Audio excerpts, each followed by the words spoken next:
When I first started working with students with visual impairments and when I was in school, it was so hard. Putting myself into the perspective of students with visual impairments was really difficult because it was unlike anything that I had ever known.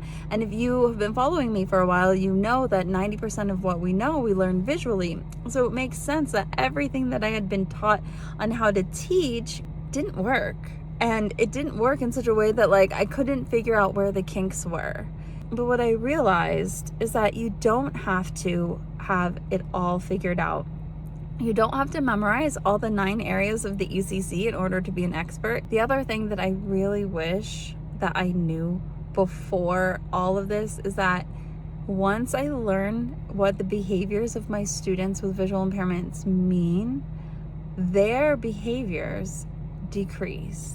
I can understand the simplified version of the ECC and I can implement it into anything that I'm doing or anything that I'm teaching, and I can help my teachers to do the same because I have a solid framework. This summer we are opening up to the public for the very first time a cohort for our VI Foundations program. It's a brand new program open to the public. We ran it as a beta privately over the fall and it had great results. But I want you to know that if you are interested, you have to send me a DM or leave a comment below so that way we can chit chat about this and you can see if you're a great fit for the program. It is specifically designed for general education, special education, and related service teachers. It is not for the experts. I love you guys and I'm so glad that you're part of our community, but what I want to do is bridge the gap between our experts and our educators so that the educators know the what, the why, and the how behind what the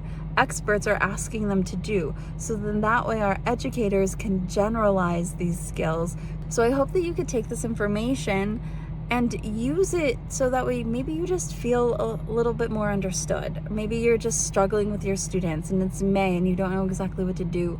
Or maybe you just stumbled across upon this page and wanted to get a feel for me, right? Either way, I hope that what I wish I knew, I hope that you can take those things and remember them. Remember that it isn't always going to be hard. But you do have to lean on frameworks and community. And also, once you understand the behaviors of your students, you can decrease those behaviors. And I hope that you can also take away the fact that you don't have to be an expert in order to be impactful.